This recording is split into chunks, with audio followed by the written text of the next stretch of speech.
एक ऐसे मुश्किल दौर से हम गुजर रहे हैं जहां अब भी अगर हम बिखर गए, बढ़ गए तो क्या होने वाला है। आपके सामने जिंदा मिसाल है ताहिर भाई की। एक सियासी पार्टी से ताल्लुक रखते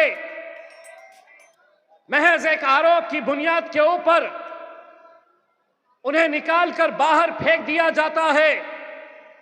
आरोप तक किसी पर भी लगाए जा सकते हैं, लेकिन आखिर कितने सालों तक ऐसे आरोपियों को आप जेल में बंद करके रखेंगे? कोई सुनवाई नहीं। और अगर 5 साल 7 साल के बाद अगर ये बेकसूर छूटते हैं और इंशाअल्लाह छूटेंगे तो कौन उनका एक एक दिन वापस लौटाएगा? इसीलिए मैं कहता हूं ताहिर भाई, हिम्मत मत हारिए। और वो हुकूमतों को कहना चाहता हूं, लौटाएंगे तुम्हें वह सब कुछ सूद के समेत। लौटाएंगे तुम्हें सब कुछ सूद के समेत। हम पर तुम्हारे जुल्म का जितना उधार है, ताकत है अगर तुम्हारे पास सितम करो तो हमारे पास भी रहमत परवरदिगार है। ताहिर भाई, मैं बताता हूं कि इस मुल्क को किसकी नजर लगी। जिसकी नजर लगी है उसका नाम है नरेंद्र दामोदर मोदी। पुलिस वाले यहां पर मौजूद है। मैं आप लोगों को एक बात कहना चाहता हूं साहब, ये देश की खूबसूरती यही है कि यहां पर हर जाति, धर्म और मजहब के लोग एक साथ मिलकर रहे हैं। एक उदाहरण मैं आपको देना चाहता हूं। उत्तर प्रदेश के मुख्यमंत्री है, पहचानते हैं उत्तर प्रदेश के मुख्यमंत्री कौन है?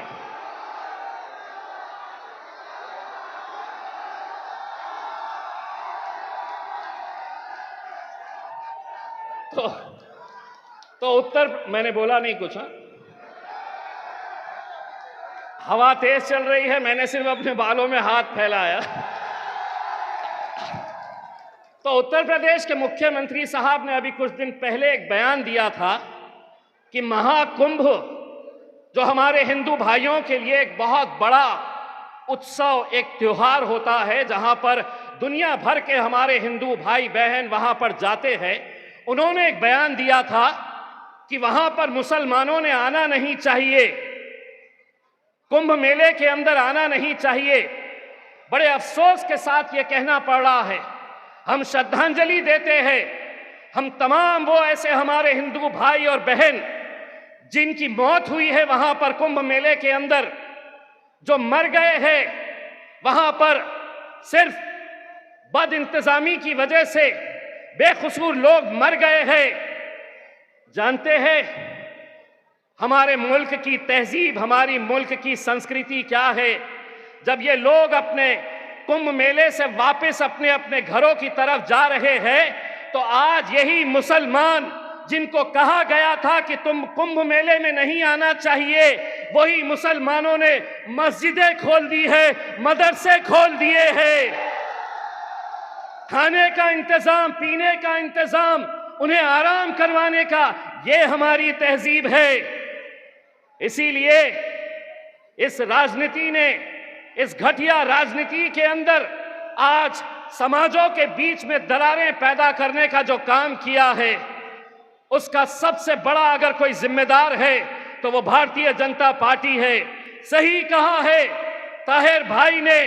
आप ताहिर भाई को जिताकर लेकर आओ, हिंदुस्तान के अंदर हम भारतीय जनता पार्टी को बाबा जी का ठुल्लू दिखाते घूमेंगे। वो देखना चाह रहे हैं कि सही मानों में इनकी गैरत जिंदा है, तुम्हारी गैरत जिंदा है या मर चुकी है। तुम्हारे सीने में दिल है जो एक इंसान को तड़पते हुए, उसके परिवार को तड़पते हुए देखने के बावजूद भी बटे हुए हैं, कटे हुए हैं, अलग अलग महफिलों में जाकर बैठे हुए हैं। सवाल करते हैं हमसे ये मीडिया वाले, दो क्यों लड़े? दो से क्या हो जाएगा? दो जीत के भी आ गए तो क्या हो जाएगा? अरे तुम दो की बात करते हैं, लोकसभा के अंदर तो मेरा शेर अकेले वहां पर जाकर बैठता है। 550 एक तरफ, मेरा शेर, इसको क्या कहते हैं? 100 सोनार की, बोलो 100 सोनार की। तो दो क्या कर लेंगे? सवाल करने वालों, जवाब ये भी सुन लो, जंगल के अंदर कुत्ते बिल्लियां कितने रहते हैं देखे नहीं जाते, शेरों की गिनती होती है। हमारे अपने लोग जो बैठे हुए थे, तो उन्हें देखकर मेरे मन में एक सवाल आया। पूछा हाल उन लोगों का, तो सर झुकाकर किसी ने मुझसे कहा, वो लोग जिंदा तो है लेकिन ज़मीर मर चुका है। इसीलिए आज ऐसे वक्त के अंदर जब हम दो उम्मीदवार खड़े किए हैं, तो ये कौन उम्मीदवार है?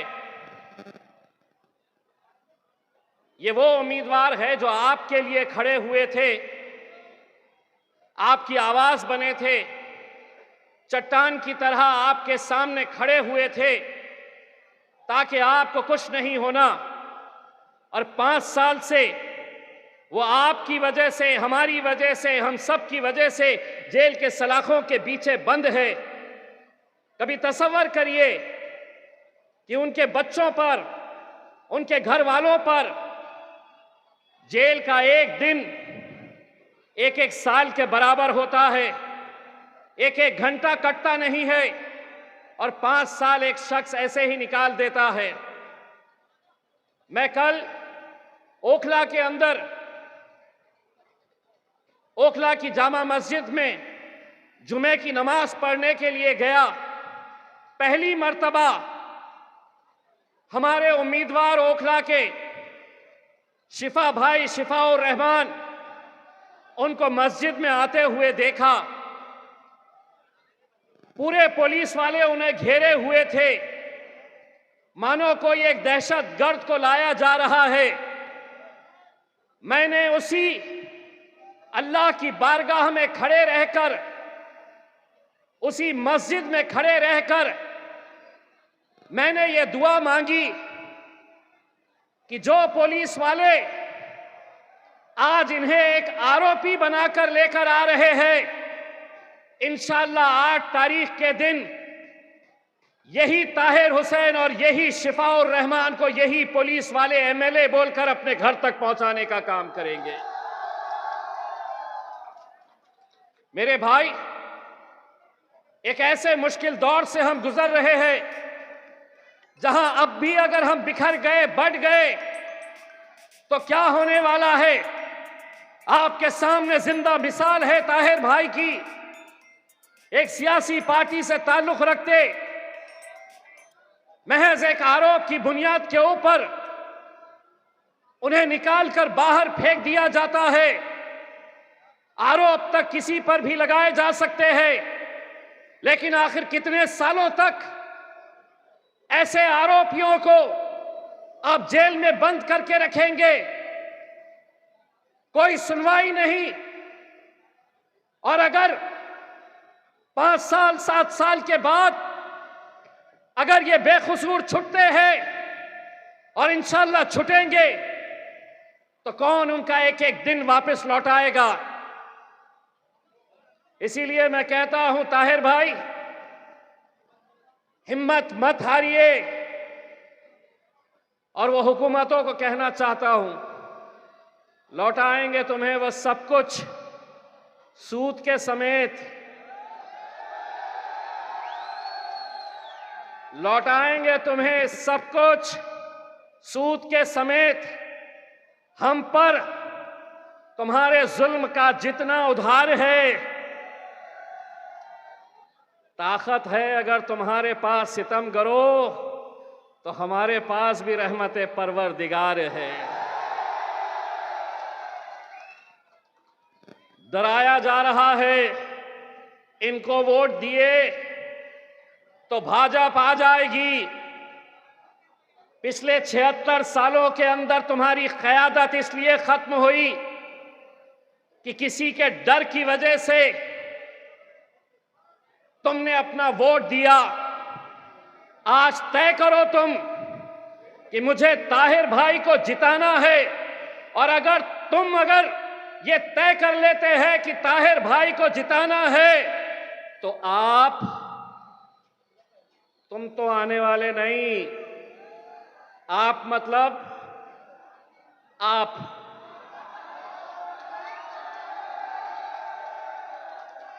आप नहीं आने वाले। आपका पाप जो है ये नहीं आने वाले। आपके पाप का बाप जो है, बाप बोले तो कौन? मित्रों, वो भी नहीं आने वाले। आएगा तो इंशाल्लाह मेरा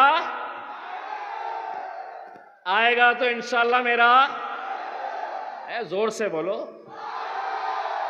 ताहिर आएगा इंशाल्लाह। ताहिर भाई ने अपनी स्पीच के अंदर, अपनी तकरीर में अपनी दिल की तड़प जो थी उन्होंने बताई आपको। बड़े संजीदगी के साथ, बड़े गौर से आप लोग उन्हें सुन रहे थे। आने दीजिए, मीडिया वालों को आने दीजिए, बड़ा अच्छा लगता है उनको हम क्या बोलने वाले हैं। हमको जो बोलना है हम बोलने वाले हैं, तो सुनने दो, रिकॉर्ड करने दो। तो ताहिर भाई ने अपने दिल के जज्बात आपके सामने रखे। एक बात उनकी मुझे पसंद आई।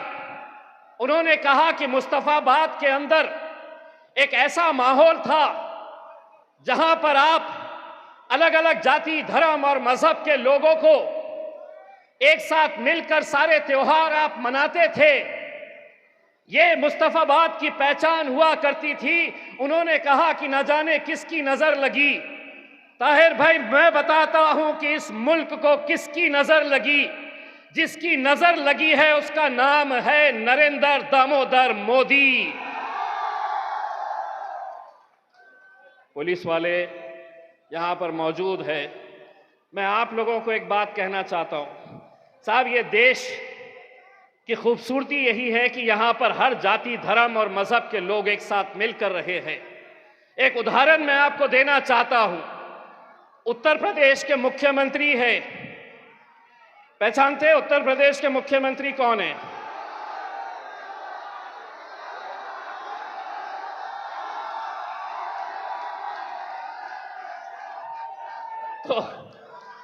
तो मैंने बोला नहीं कुछ, हाँ?